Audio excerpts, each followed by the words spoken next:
여기까지 광고를 하고요. 자, 오늘 기도에 대해서 우리가 3과를 살펴볼 텐데 이 3과도 둘로 나눠서 우리 함께 살펴보도록 하겠습니다.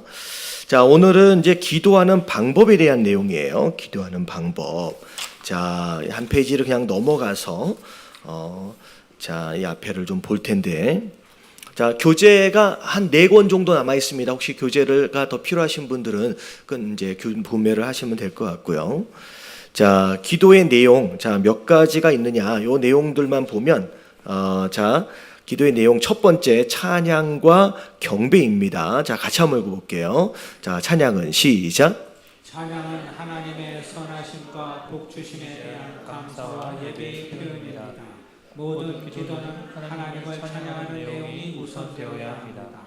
하나님의 은혜와 예수 그리스도의 구속, 성령님의 인도하심 등 우리가 드릴 찬양의 내용은 무수히 많습니다. 자, 하나님에 대하여 찬양하고 경배한다 라고 하는 게 이제 첫 번째 순서입니다. 주기도문을 보면 처음 어떻게 시작해요? 하늘에 계신 우리 아버지여, 이름이 거룩히 여김을 받으시오며 라고 하는 그 부분까지가 어떻게 보면 하나님을 경배하고 하나님을 찬양하는 그런 내용이 되겠지요. 근데 찬양의 내용이 이제 두 가지로 좀 나눠져 있어요. 앞에 부분에 찬양은 하나님의 선하심과 라고 나왔어요. 하나님의 선하심은 하나님의 성품이 있는데, 하나님의 성품은 선하다라고 하는 것만 있지 않죠. 사랑도 있고 하나님의 인자하심과 하나님의 진실하심, 신실하심 여러 가지 있을 수 있을 것 같아요. 그래서 찬양의 내용 가운데 첫 번째는 하나님의 성품에 대한 내용을 우리가 찬양할 수 있고요. 그리고 그 다음에 뭐라고 나와 있냐면 복주심이에요. 이 복주심은 하나님이 우리에게 행하신 일이에요. 행하신 일. 그래서 찬양은 내용이 두 가지로 나눠지게 됩니다. 기본적으로 하나님의 성품에 대한 찬양과 경배가 있고요.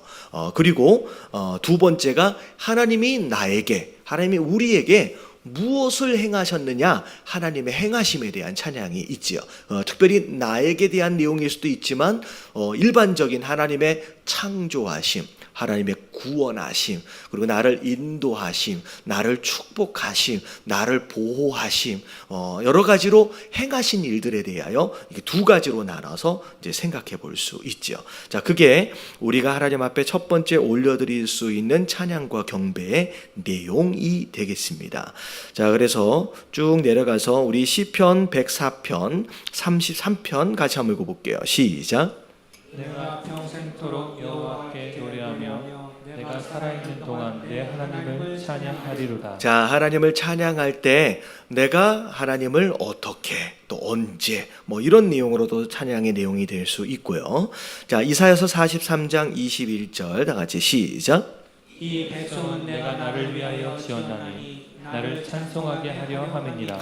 자, 하나님이 우리를 지으신 목적이 뭐래요? 우리로 하여금 하나님을 찬송하게 하는 거죠. 그러니까 우리가 존재하는 목적이 하나님을 경배하고 찬양하는 것이다라는 거죠. 그래서 그런 거예요. 하나님을 믿는다라고 얘기하고 있지만 하나님을 향한 경배와 찬양이 없다. 이게 이제 곧 예배거든요. 그러면 하나님하고 별로 의미가 없는 거예요. 그러니까 어떻게 보면 종종 우리가 만나는 사람들을 보면 교회를 전에는 다녔었어요. 근데 이제는 교회를 안 다녀요. 그리고 교회를 안 다니면 따로 하나님을 예배하느냐? 따로 하나님을 예배하는 것도 아닙니다. 근데 뭐 할 때만 찾아요. 문제가 있을 때만 찾아요. 그래서 그때 하나님이 나를 도와주신다라고 하는 식으로 접근하면서 본인은 하나님에 대한 예배도 없고 본인은 하나님에 대한 찬양과 경배도 아무것도 없고 그냥 내가 어려울 때 도와주시는 종류의 신, 이렇게 믿는 사람들이 종종 그 공간에 있습니다. 근데 이거는 바로 되어진 성도의 모습이 아니라는 거죠. 그래서 우리의 창조의 목적 자체가 하나님을 찬양하고 찬송하는 것이다 라고 한다면 예배가 없고 찬양이 없고 경배가 없는 성도는 존재할 수 없다는 거죠. 그래서 기도의 내용의 시작할 때 우리가 하나님을 높여드리고 경배하고 찬양하는 그런 내용이 이 앞에 부분에 나오는 게 굉장히 이제 중요합니다. 그래서 우리가 기도할 때 이 부분이 앞에 나오게 되고요. 자, 두 번째가 회개와 자백인데 일반적으로 요게 사실은 밑에 있는 감사와 만족과 좀 순서를 좀 바꿔서 이제 합니다. 요 교재는 이렇게 나와 있지만 여러분들이 이게 좀 바뀔 필요가 있어요. 그래서 하나님께 경배한 다음에 회개가 먼저 나오기보다는 뭐가 더 먼저 나와야 돼요? 여러분, 감사가 더 먼저 나와야 돼요. 그래서 요걸 나와 나를 순서로 좀 바꿔주세요. 바꾸셔서 자, 두 번째 감사와 만족이다라고 생각하시면 될 것 같아요. 자, 먼저 감사와 만족을 볼게요. 자, 하나님께서 다 같이 한번 읽어봅니다. 시작. 하나님께서 행하시는 일은 우리의 뜻과 다를 수 있습니다. 그러므로 하나님의 선하심과 인도하심을 믿고 항상 감사할 줄 아는 것이 성숙한 신앙인의 태도입니다. 예, 그래서 내가 원했던 것과 내가 생각했던 것과 하나님의 응답하심이 인도하심이 다를 수 있다는 거죠. 왜 이 내용이 나오느냐? 내가 원하는 대로 해줬을 때 감사하는 것은 쉬워요. 내가 원하는 것에 대한 응답, 내가 생각했던 것에 대한 인도하심, 여러분 이것에 대해서는 감사하기가 비교적 쉽습니다. 그것에도 감사하지 않는다라고 한다면 말이 안 되겠죠. 근데 종종 우리는 뭐에 감사하기 쉽지 않느냐? 내가 생각했던 것과는 다른 응답, 내가 원했던 것과는 다른 인도하심이 있을 경우에는 사실 감사하기가 어렵다는 얘긴데, 자, 근데 여기 밑에를 보니까 잘 뭘 믿으래요? 뭘 믿으래요? 하나님의 선하심과 인도하심을 믿으래요. 지금 하나님이 내게 응답하시는 것이 곧 뭐다? 예, 그게 선이라는 거예요. 그게 진짜 바른 인도하심이에요. 그러니까 내 생각과는 좀 다르지만 그게 선이다 라고 하는 것을 믿는 가운데, 자, 어떤 상황에서도 뭐 할 수 있어야 된다? 감사할 수 있는 거. 이게 신앙인의, 성숙한 신앙인의 태도여야 한다라는 거죠. 그래서 자, 이제 감사와 만족을 이야기할 때 내 뜻과 하나님의 뜻이 종종 충돌할 수 있는데, 자, 충돌하게 되면 누구 것을 양보해야 돼요? 내 것을 양보해야 되죠. 하나님의 뜻이 더 선하니까. 자, 그래서 주기도문 안에서도 보면 뭐라고 시작해요? 아침에 경배와 찬양이 끝난 다음에는 나라이 임하옵시며 뜻이 하늘에서 이루어진 것 같이 땅에서도 이루어지이다. 이 뜻은 누구의 뜻이에요? 내 뜻이 아니에요. 내가 원하는 것을 고집을 부려서 억지로 받아내는 게 기도가 아니라 하나님의 뜻이 내 삶 속에서 이루어지는 것을 구할 줄 아는 거, 그것에 대한 감사가 두 번째가 되겠죠. 자, 그래서 시편 106편 자 1절 말씀 같이 한번 읽어볼게요. 다 같이 시작. 할렐루야, 여호와께 감사하라. 그는 선하시며 그 인자하심이 영원하미로다. 자, 할렐루야라고 제가 종종 예배를 시작할 때 인사처럼 하는 경우들이 많이 있습니다. 근데 할렐루야가 무슨 뜻이에요? 자, 할렐루라고 하는 단어가 찬양한다, 이제 그런 뜻이에요. 야가 무슨 뜻이에요? 야가 하나님이란 뜻이에요. 그래서 할렐루야 하면 누굴 찬양하라? 아니, 하나님을 찬양합니다 라고 얘기를 하면 여러분들이 뭐라고 대답하시면 되냐면 아멘, 저도 하나님을 찬양합니다, 하나님을 경배합니다. 그래서 할렐루야 라고 하는 말의 뜻이 바로 그런 뜻입니다. 자, 여호와께 감사하라, 이건 이제 원어로 보면 야훼라고 이제 읽지요. 그래서 하나님께 감사하라. 자, 왜 감사해요? 그는 선하시래요. 그는 선하시대요. 그리고 그는 뭐 하시다? 인자하시다. 우리가 알고 있는 선, 그게 굿이라는 뜻이고, 자, 이 인자라고 하는 이 단어는 사랑이란 뜻이에요. 하나님은 선하신 분이고, 하나님은 사랑이라는 뜻입니다. 사랑. 자, 그래서 그것에 대하여 하나님께 감사합니다. 참, 이게 지금 이 말씀을 보면서 뭐 그렇게 생각할 수 있어요. 하나님이 계시는데 그 하나님이 어떤 분이냐라고 하는 것을 우리가 어떻게 조종할 수는 없잖아요. 근데 우리가 하나님이 계시는데 그 하나님이 굉장히 악한 분이다. 그 하나님은 굉장히 사랑도 없고 막 징계만 하시는 분이다. 그러면 우리는 그 하나님 밑에 있는 우리는 어떨까요? 우리는 되게 힘들겠죠. 이게 정말로 다행인 거예요. 여러분, 하나님이 선하시다라고 하는 게 얼마나 다행이고 하나님이 사랑이신다라고 하는 것이 얼마나 다행인지. 그래서 그 하나님의 성품, 그 하나님의 존재에 대하여 우리가 감사할 수 있다라는 거죠. 자, 그리고 나서 자, 빌립보서 4장 6절 말씀입니다. 자, 같이 한번 읽어볼게요. 시작. 아무것도 염려하지 말고 다만 모든 일에 기도와 간구로 너희 구할 것을 감사함으로 하나님께 아뢰라. 자, 오늘 이 말씀에 빌립보서 4장 6절의 말씀의 시작이 뭐라고 시작하느냐? 아무것도 염려하지 말래요. 자, 이 말씀을 하시는 상황, 이 말씀을 듣고 있는 이 상황이 뭐한 일이 벌어진 거예요, 지금? 염려할 수밖에 없는 그런 일들이 벌어진 거예요. 그래서 이 말씀이 지금 가능한 거죠. 우리 인생 가운데 근심과 걱정이 없을 때가 어떻게 보면 없지는 않습니다. 이런 일들이 벌어지지요. 자, 근데 그런 일에 대해서 자, 염려하지 말래요. 염려하지 말래요. 그리고 다만 뭐 하라고 얘기하느냐? 모든 일에 내가 지금 염려하고 있는 일이 크든 작든 상관이 없이 그냥 모든 일에 대하여 뭐 하래요?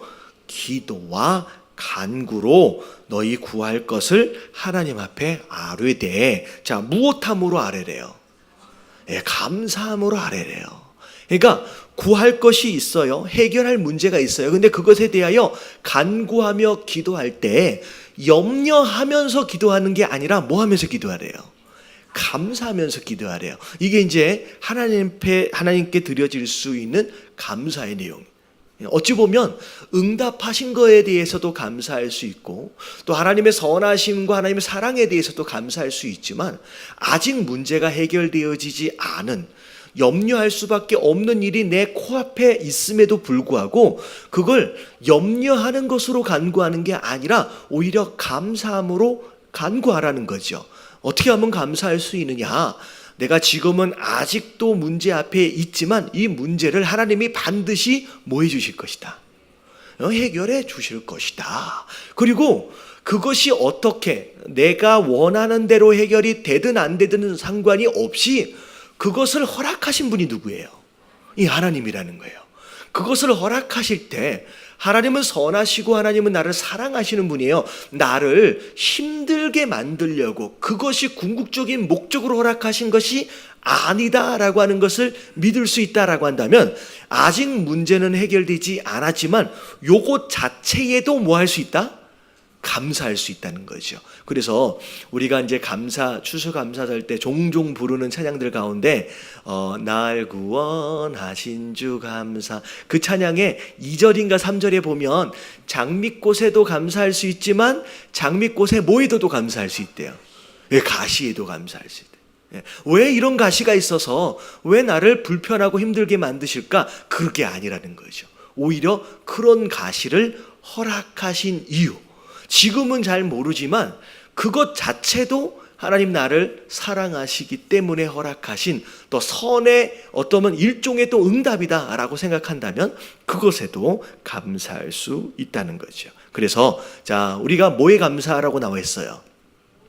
모든 것, 범사에 감사라고 하는 것은 그것은 내가 원하는 것이든 내가 뜻했던 것이든 그것과는 상관이 없이 뭐 내가 지금은 좀 어렵고 힘들어 보이는 상황이다라고 할지라도 그것 안에서도 우리가 감사할 수 있어야 된다라는 거죠. 자, 그래서 자, 두 번째 기도의 내용이 이제 감사가 나오게 됩니다. 자, 그리고 나서 세 번째가 회개와 자백이에요. 자, 밑에 한번 읽어볼게요. 기도할 때 시작. 기도할 때는 철저히 죄를 청산하는 과정이 동반되어야만 합니다. 회개와 자백에는 두 가지 의미가 담겨 있는데 첫째는 자신이 지은 죄를 고백하는 것이고 둘째는 하나님께 죄에 대한 용서를 구하는 것입니다. 사실은 이 회개와 자백 다음에 뭐가 나오냐면 간구와 호소가 나와요. 우리의 필요를 하나님 앞에 구하는 내용이 나오거든요. 근데 그것을 구하기 전에 왜 우리가 자백하고 회개해야 하느냐? 이유가 뭐냐면, 자, 하나님이 팔이 짧아서 응답하시지 못하는 게 아니래요.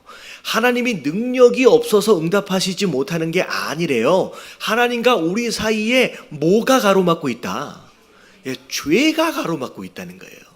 그러니까 이미 용서받은 이제 성도임에도 불구하고 우리가 반복적으로 짓는 일상의 죄들이 우리의 기도의 응답을 가로막을 수 있다는 거죠. 그래서 우리가 구하기 전에 하나님과 우리 사이에 장애물이 되어질 수 있는 이 죄에 대한 문제를 먼저 해결하는 게 더 중요하다는 거예요.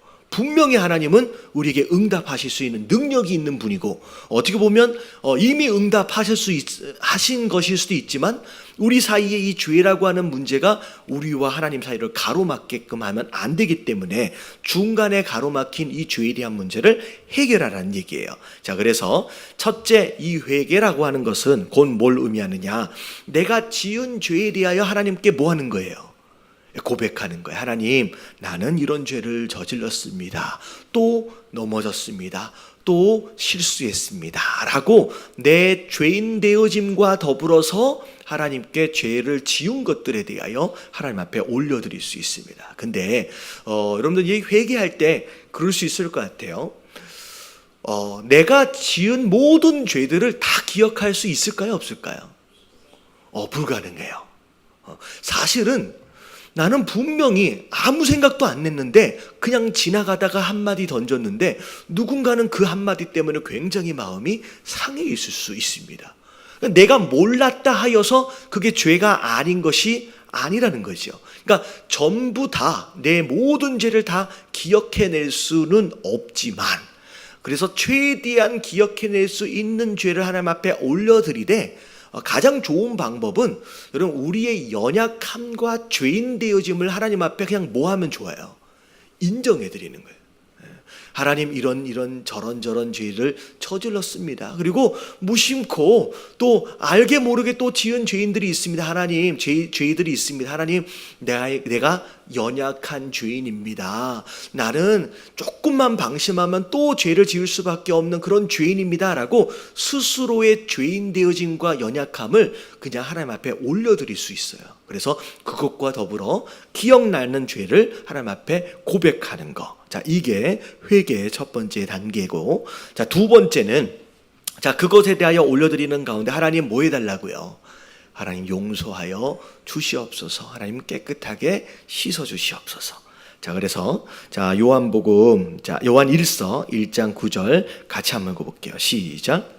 만일 우리가 우리 죄를 자백하면 그는 미쁘시고 의로우사 우리 죄를 사하시며 우리를 모든 불의에서 깨끗하게 하실 것이요. 자, 만일 우리가 우리의 죄를 자백하면 그는 미쁘시대요. 여러분, 미쁘다는 뜻이 무슨 뜻이에요? 여러분, 이 미쁘다라는 것은 신실하다는 뜻이에요. 신실하다. 하나님은 약속을 지키시는 분이다. 자, 뭐에 대한 약속이냐? 네가 나한테 회개하면 하나님은 뭐 해주신다고 약속하셨어요? 내가 용서해 주신다고 약속하셨거든요. 근데 그 약속을 붙들고 그 신실하심을 붙들고 기도하는 거죠. 그리고 의로우신 분이에요. 그런 가운데 우리는 자백했는데 우리를 사하여 주시면서 우리를 모든 불의에서 뭐하게 해주신다? 깨끗하게. 자, 우리를 불의에서 깨끗하게 해주시는 주체가 누구예요? 하나님이세요. 그러니까 내가 스스로 깨끗해지고 내가 청소를 하는 게 아니라 그냥 나는 하나님께 내가 어떤 존재인지를 고백하고 내 죄를 자백하면 그분이 나를 깨끗하게 씻어주신다라는 거죠. 자, 그게 이제 회개와 자백을 통하여 우리가 용서를 받게 되는 것이다라고 이제 생각을 하시면 될 것 같아요. 자, 그래서 자, 회개와 자백이 이제 세 번째 이제 기도의 제목이 되겠습니다. 그리고 나서 하나님과 우리 사이에 장애물 되어질 수 있을 만한 것에 대한 죄를 일단은 해결을 하고, 자, 그 다음에 이제 뭐라고 고백해요? 라를 보니까 간구할 거, 호소할 게 나옵니다. 자, 밑에를 보면 하나님은 거기 한번 읽어볼게요. 시작. 하나님은 우리의 간구를 들으십니다. 문제를 솔직하게 내어놓고 좋으신 하나님의 뜻에 따라 모든 것이 합력해서 선으로 이루어지도록 간구해야 합니다. 자, 그래서 시편 145편 18절 말씀 같이 한번 읽어봅니다. 시작. 여호와께서는 자기에게 간구하는 모든 자, 곧 진실하게 간구하는 모든 자에게 가까이 하시는도다. 자, 간구할 때 어떻게 간구하래요? 진실하게 간구를 하래요. 솔직하게 뭐가 필요한지. 자, 근데 이게 간구를 할 때, 자, 일단은 우리가 간구를 할 때 먼저 우리의 문제 자체를 그냥 하나님 앞에 먼저 올려드리는 게 굉장히 중요합니다. 내가 만난 문제 자체.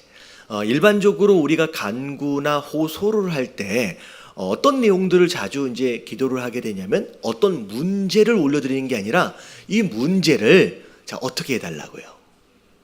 이 문제를 언제 어떻게 해결해 달라는 방법론까지를 우리가 다 준비를 해가지고 하나님 앞에 올려드리는 경우들이 많이 있습니다. 근데 물론 내가 원하는 어떤 해결 방법들이 있을 수 있지만 때로는 하나님이 우리보다 훨씬 더 지혜로우신 분이기 때문에 우리가 생각하고 있는 그 해결 방법보다 훨씬 더 좋은 방법과 대안을 가지고 계실 수가 있다는 거죠. 그래서 물론 하나님, 내가 이 문제를 내가 만났는데 하나님 이렇게 해결되어졌으면 좋겠습니다. 하지만 이게 이 방법이 아니라도 하나님의 뜻이라면 하나님의 방법으로 또 해결되어질 수 있도록 라고 하는 어떤 여지를 남겨놓을 수 있는 게 굉장히 중요해요.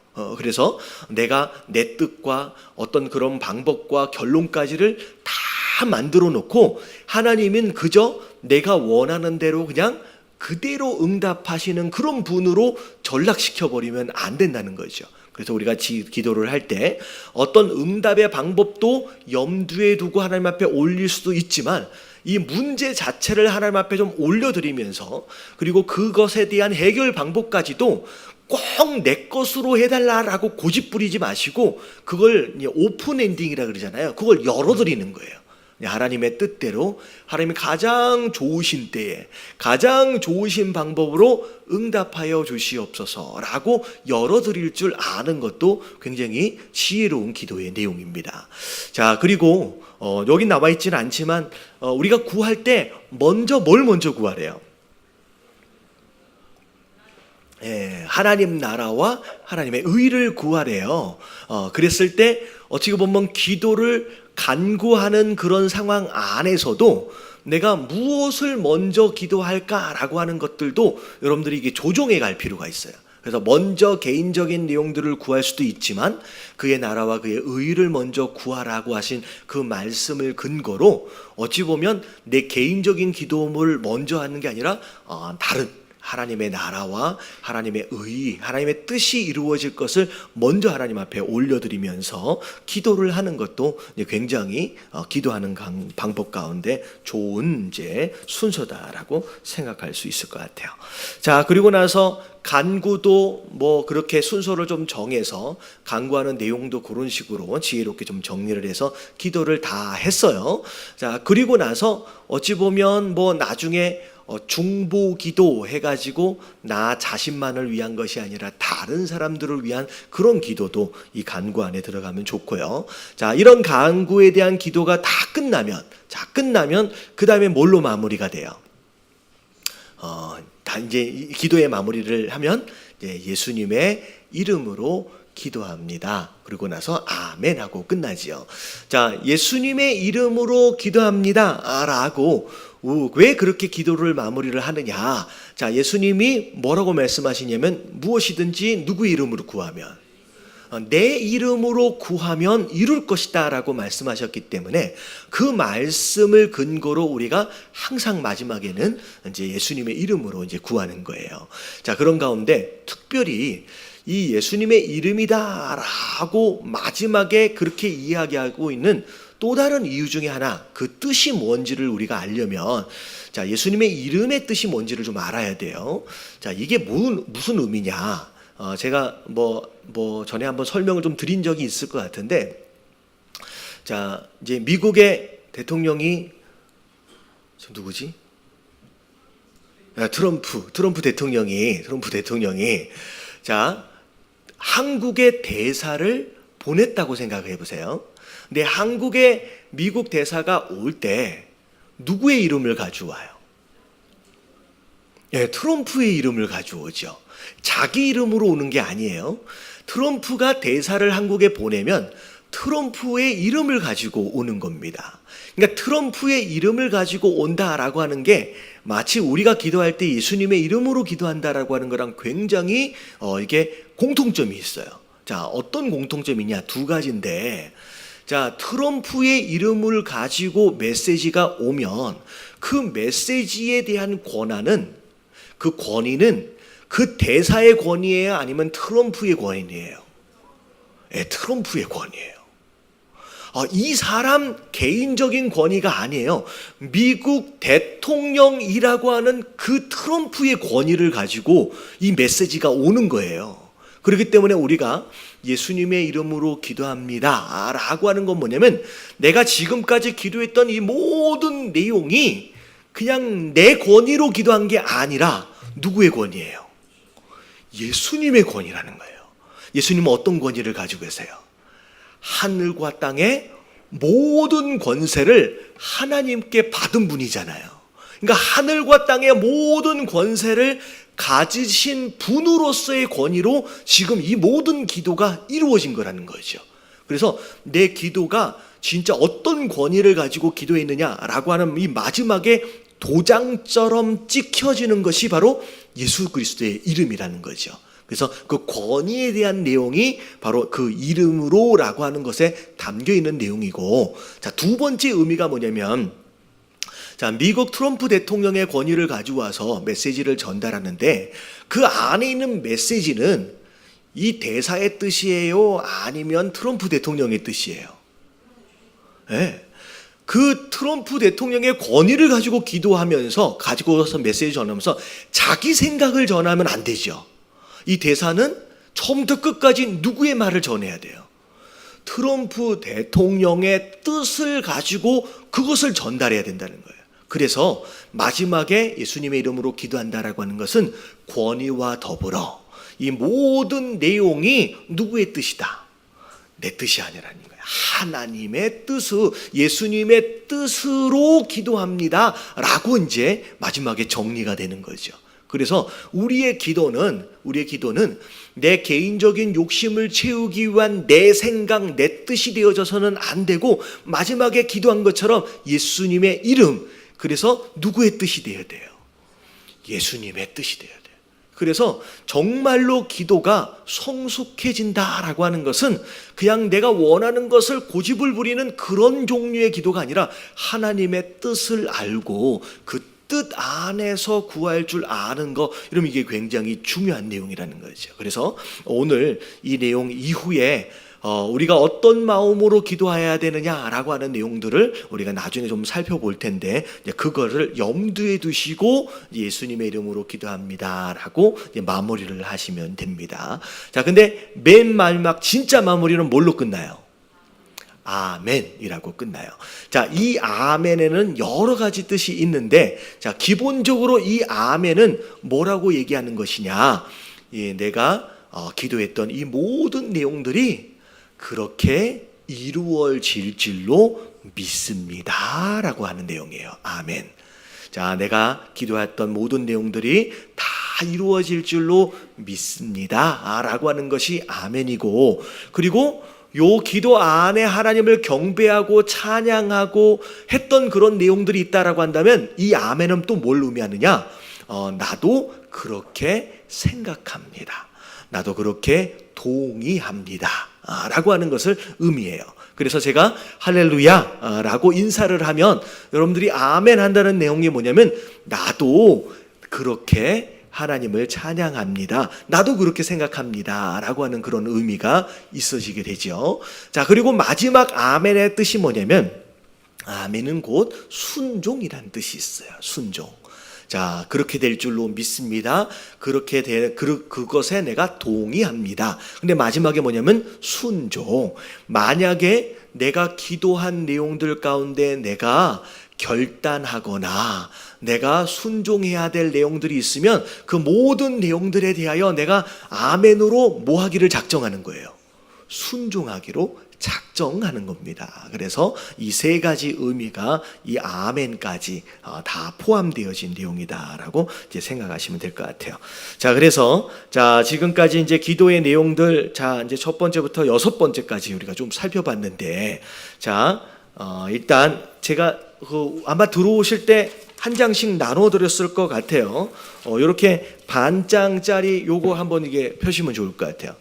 여러분들 펜이 없으신 분들은 손을 드시면 펜을 나눠드리도록 하겠습니다. 펜 없으신 분 혹시 계시나요? 펜 없으신 분? 자, 잠깐만요. 자, 뒤에 펜 좀 나눠주세요. 자, 손 들어주세요. 펜 없으신 분.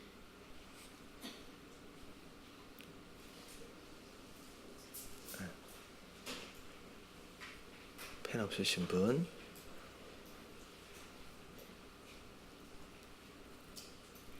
자, 다 가지고 계시죠? 자, 이거를 오늘 다 하기는 좀 어렵고요. 제가 전체적인 아웃라인만 좀 말씀을 드리면, 제가 이 기도 세미나가 끝날 때까지 나름대로의 기도문을 여러분 몇 편 정도 상황에 따라 좀 정리해 볼 수 있는 시간들이 좀 될 것 같아요. 자, 요 내용을 1번부터 6번까지의 내용이 사실은 이제 기도의 이제 순서라고 이제 생각을 하시면 될 것 같아요. 자, 물론 이 순서를 정확하게 지켜야 한다. 그래야 기도다라고 이야기할 수는 없지만 성경적으로 주기도문이나 여러 기도의 내용들을 통하여 이런 이제 패턴으로 기도한다라고 하는 거에 대한 어떤 뭐랄까요, 구조를 좀 가지고 있으면 여러분 이제 기도할 때 많이 도움이 될 것 같아요. 자, 첫 번째가 우리가 하나님을 찬양하고 경배하는 내용이라고 나와 있잖아요. 이제 그게 1번에 해당이 되고요. 자, 그리고 두 번째가 감사와 만족, 그 다음에 세 번째가 회개와 자백, 네 번째가 간구와 호소, 그리고 마지막엔 예수님 이름으로 기도합니다. 그 다음에 아멘, 이렇게 이제 정리가 끝납니다. 자, 그래서 우리가 이제 기도문을 한번 써보는데 우리가 오늘은 이런 기도문을 좀 한번 정리해 보면 좋을 것 같아요. 우리가 하루를 시작한다라고 했을 때, 하루를 했을 때 어떻게 하나님 앞에 기도하면서 하루를 시작할 수 있을까? 그래서 위에다가 제목에 언더라인 한 데에다가 뭐 아침 기도 뭐 그렇게 좀 한번 써보세요. 아침 기도. 자, 그리고 난 다음에 자, 첫 번째 찬양과 경배에 대한 내용이 나오는데, 자, 우리가 기도할 때 삼위일체 하나님 가운데, 자, 하나님 가운데 각각 역할이 있다 그랬어요. 자, 우리가 정확하게 얘기하면 누구에게 기도해요? 삼위일체 하나님 가운데 아버지 하나님이에요. 성부 하나님이 우리가 기도하는 대상입니다. 기도하는 대상이에요. 자, 엄격하게 얘기하면 성부 하나님이라고 이제 얘기할 수 있어요. 근데 가톨릭 같은 경우에는 누구에게 기도해요? 성모 마리아에게까지 기도하고 이렇게 다양하게 기도하면 천사에게도 기도하고 하잖아요. 근데 기도는 무조건 대상이 누구여야 되냐면 하나님인데, 그 하나님 되어지신 이 세 분 가운데 좀 더 정확하게 얘기하면 성부 하나님이라고 생각하시면 돼요. 근데 기도할 때 우리의 대상은 성부 하나님인데, 그러면 성자 하나님, 성령 하나님은 역할이 뭐냐? 우리가 앞에 함께 살펴봤던 내용이에요. 성령 하나님은 우리의 기도를 뭐 하시는 분이에요? 우리의 기도를 도와주시는 분이 성령 하나님이에요. 그리고 이 성자 하나님은 뭐 하시는 분이에요? 이 마지막에 이 기도가 효력이 있게끔, 예수님의 이름으로 마지막 나오잖아요. 이 기도가 효력이 있게끔 도장이 딱 찍어지는 게 바로 예수님의 역할입니다. 그래서 이 기도에 삼위일체 하나님이 어떤 역할을 하는지, 그래서 1번이 뭐냐면 내가 기도하는 대상이 누구냐? 바로 성부 하나님이다 라고 하는 것으로 이제 시작이 되어지는데, 자, 하나님 할 때 이제 주기도문에 보면 뭐라고 시작하시냐? 하늘에 계신 우리 아버지 하나님 이렇게 부르는 거예요. 근데 내가 경험한 하나님, 내가 알고 내가 느끼고 있는 하나님이 누군지에 대하여 여러분들 나름대로 그 하나님을 경배하고 찬양한다라고 생각하는 가운데 요 앞에다가 수식어를 좀 붙여보시면 되게 좋을 것 같아요. 이거는 다 똑같지 않습니다. 저는 뭐라고 붙이는지 혹시 아세요? 제가 뭐라고 붙이는지? 사랑과 은혜가 풍성하신 하나님. 그러니까 제가 느끼는 하나님, 제가 만난 하나님은 사랑과 은혜가 풍성하신 하나님이라고 저는 이제 수식어를 붙이는 거죠. 그래서 여러분들 이 시간 통해서 여러분들 나름대로 이거는 항상 기도할 때마다 같아도 되지만 달라도 됩니다. 상황에 따라 하나님을 경배하고 찬양한다라는 생각에 한번 붙여보시면 좋을 것 같아요. 한번 붙여보세요. 뭐라고 붙이면 좋을까? 내가 만난, 내가 경험한. 저기 교재 없으시면 좀 주세요. 저기 지금 들어오셨는데 관심을 좀 가져주세요. 그래서 하나님이라고 붙이시면 좋을 것 같아요. 우리 장장로님은 주로 앞에 뭐라고 붙이시나요? 거룩하신 아버지 하나님. 그러니까 이게 장장로님이 경험하는, 장장로님이 알고 있는 바로 그 하나님의 모습인 거예요. 자, 오장로님은 뭐라고 붙이시나요? 보통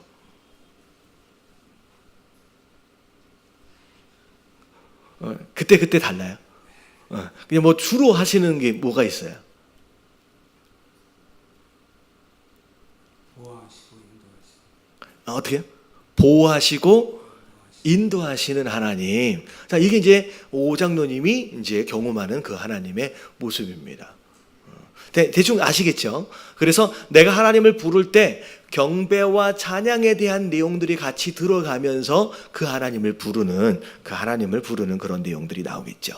자, 그리고 이제 아침 기도예요. 그렇게 하나님을 불렀어요. 자, 그리고 나서 그 다음에 뭐 해야 되느냐? 감사해야 되는데, 여러분 아침에 일어나서 기도할 때 감사할 수 있는 내용들이 뭐가 있을까요? 아침에 일어났을 때 감사할 수 있는 내용. 네. 하나님, 내가 건강하게 눈 뜰 수 있도록 생명을 허락하신 것, 이 하루를 허락하신 것에 이제 감사할 수 있겠죠. 근데 특별히 아침에 일어나자마자 할 수 있는 내용은 하루를 허락하신 것에 감사하고, 나로 하여금 눈 뜰 수 있게끔 어떻게 할 수 있다라고 한다면 건강하게 이 하루를 시작할 수 있게끔 하신 것에 대하여 또 감사할 수 있겠습니다. 그래서 아침 기도라고 한다면 이 아침, 이 하루를 주신 거, 건강을 주신 거, 그런 것들에 대하여 감사할 수 있고, 또 더 감사할 수 있다라고 한다면 뭐 가정 안에서든 내 가족을 허락하시고 함께 가정을 허락하시고 이런 내용들, 그런 것들에 대하여 감사할 수 있을 것 같아요. 뭐 특별한 계기가 되어지면 내게 허락하신, 응답하신 것들에 대하여 감사할 수 있는 내용들이 좀 나오겠죠. 그래서 여러분 기본적으로 하나님 뭐에 감사합니다 라고 한번 좀 메모해 보시면 좋을 것 같아요. 자, 뭐에 감사한지, 건강에 대해서도 감사하고, 또 어찌 보면 믿음으로 이 아침에 또 기도로 또 시작할 수 있는 것도 너무 감사하죠. 기도로 시작할 수 있는 것도 감사하고요. 자, 뭐 항상 그럴 수 있겠지만 특별히 갑자기 아침에 나를 구원하신 것, 그런 거에도 감사할 수 있고요. 뭐 자고 일어났는데 옆에 남편이 누워 있어요. 그러면 이제 하나님 남편에 대해서도 감사할 수 있고, 아이들에 대해서 감사할 수 있고, 그러니까 하루 일과에서 특별하게 또 감사할 수 있는 내용들이 있으면 감사할 수 있을 것 같습니다. 자, 그리고 이제 3번을 보면 뭐 해야 또 이제 회개와 자복이 나오는데, 아침에 일어나자마자 하나님 뭘 용서해 주세요 이렇게 자면서 죄를 짓기는 쉽지 않을 것 같아요. 아마 꿈속에서 혹시 죄를 지었으면 여러분 이제 회개하고 자백할 수 있겠지만 주로 아침에 할 수 있는 이 회개와 자백은 저지른 죄에 대한 내용들은 아마 저녁 때 자기 전에 하루 일과를 좀 정리하면서 자백하고 이제 회개할 수 있을 것 같아요. 근데 아침에 일어났을 때의 이 회개와 자백은 어떤 죄에 대한 용서를 구하기보다는 여러분들이 그냥 연약함과 죄성을 좀 하나님 앞에 올려드리면 좋을 것 같아요.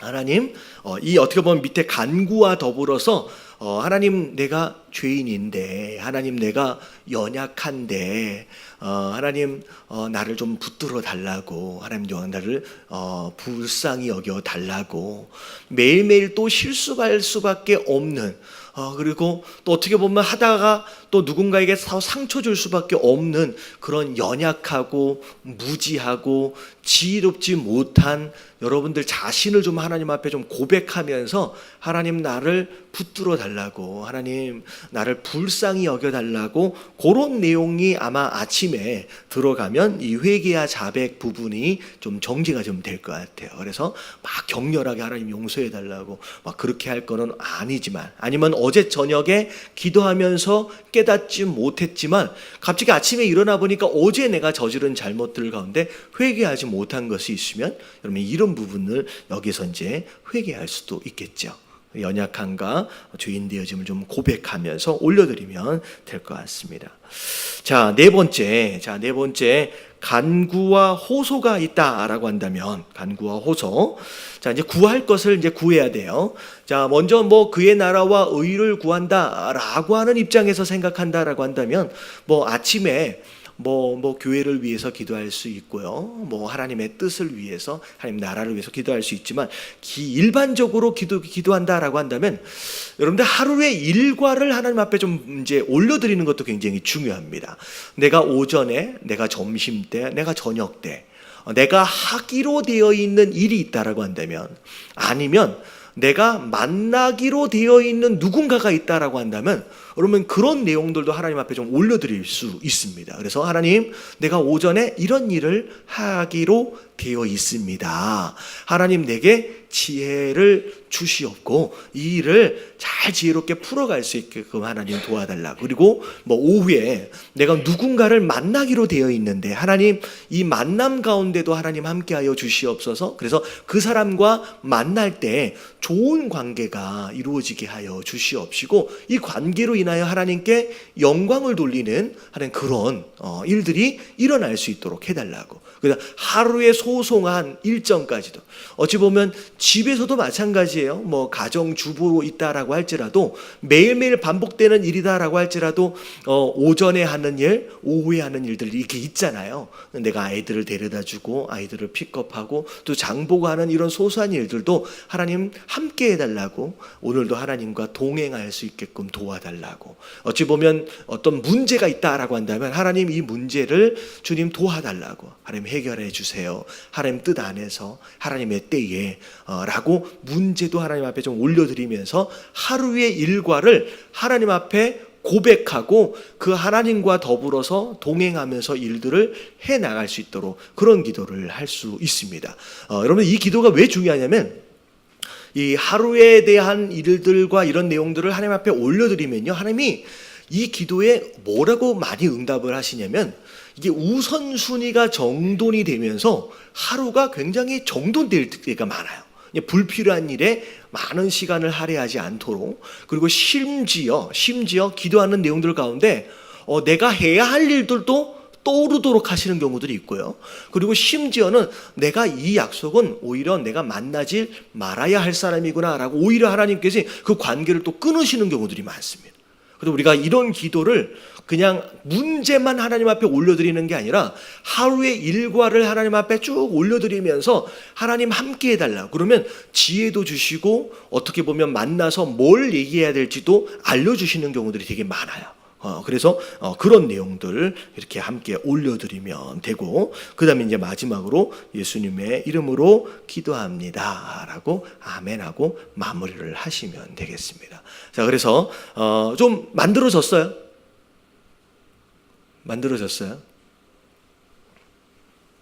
누구 한 사람 물어볼까? 자, 다음 주에 오실 때, 다음 주가 잠깐만요. 다음 주가 설이네요.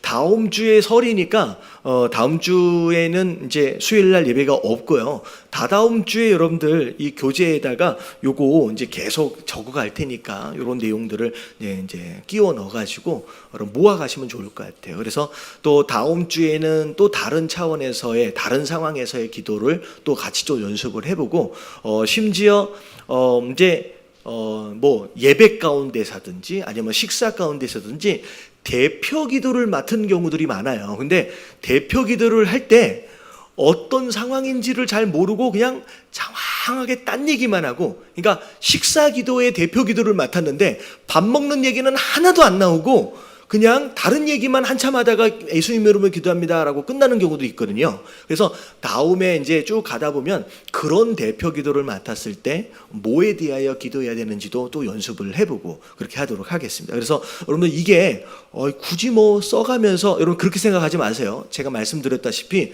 내가 그냥 생각과 입술로 기도할 수 있지만 여러분 이렇게 내 생각과 내 마음을 글로 한번 정리해 보는 것이 여러분 이 기도가 늘는 거에 있어서 굉장히 도움이 많이 될 겁니다.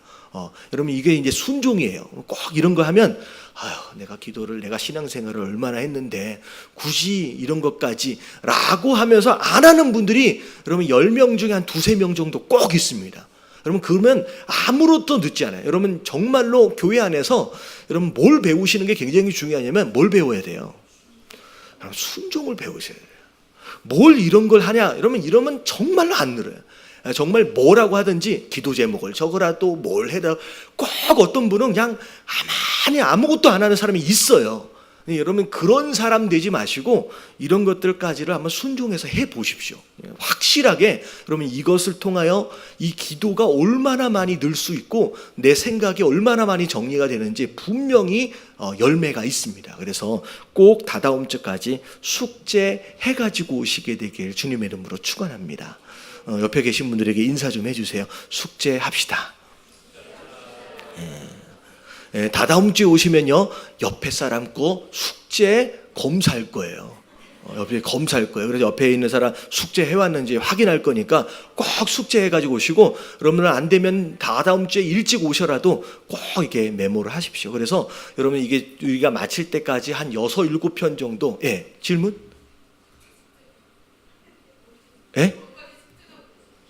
정확하게 숙제가 뭐냐고 한참 설명했더니 이제 숙제가 뭔지 물어보면, 자, 제가 말씀드린 대로 아침 기도를 요 안에다가 여러분들이 한 편의 기도를 한다고 생각을 하시고 쭉 정리를 해 오시는 거예요. 그래서 그냥 이거를 읽으면 무슨 사랑과 은혜가 풍성하신 하나님 감사합니다.